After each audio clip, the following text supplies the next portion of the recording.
Et si votre appartement tout entier se changeait en galerie d'art? C'est le concept imaginé par Elisa Fetisova. Je suis russe, c'est des choses qui arrivent. Donc je suis en France depuis 24 ans. Attention, il ne suffit pas d'accrocher quelques œuvres au mur d'un bel appartement et de laisser entrer ensuite les visiteurs, non. La recette du jardin secret, c'est le nom du concept, est beaucoup plus subtile.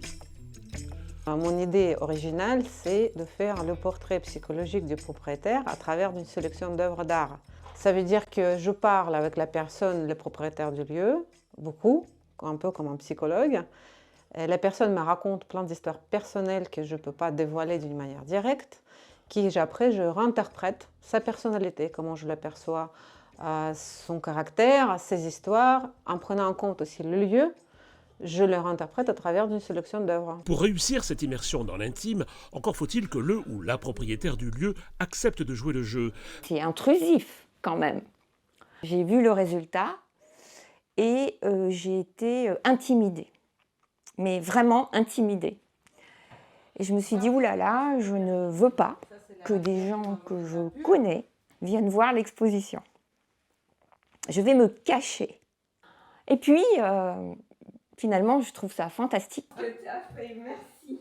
J'ai amené mes amis et maintenant, je suis très très contente, mais vraiment contente.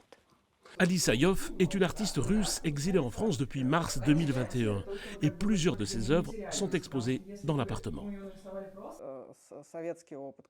Depuis l'époque soviétique, nous connaissons les expositions en appartement et aujourd'hui, dans mon pays, par crainte de la répression, les artistes font à nouveau des expositions ou des concerts dans des appartements ou des lieux secrets.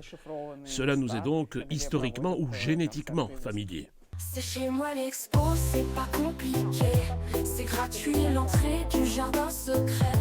Et si ça vous plaît, vous pouvez acheter. Je sens pas la part, juste ce qu'il y a accroché. On l'aura compris, pour accueillir le jardin secret, mieux vaut disposer d'un appartement à la surface généreuse dans un quartier sans problème. Si certains propriétaires demandent un pourcentage sur chaque vente, environ 10%, cela n'est pas le cas de Laure. Elle a accepté l'aventure par curiosité et par amour du beau. Des œuvres en dehors d'une galerie, dans un cadre intime, c'est plus chaleureux, c'est plus sympathique, c'est amusant. Et puis c'était aussi une façon de découvrir des artistes que je ne connaissais pas. Pour certains, ils sont venus ici voir leurs œuvres, donc c'était une rencontre intéressante, là encore. Et puis voilà, de découvrir tout un tas d'artistes de façon très éclectique dans le choix qu'a fait Lisa, avec ce point commun qui est donc effectivement moi, ce qui est un peu bizarre parce qu'il y a un côté narcissique un peu étonnant, mais vu par quelqu'un d'autre, ça devient tout à fait supportable comme narcissisme, ça va.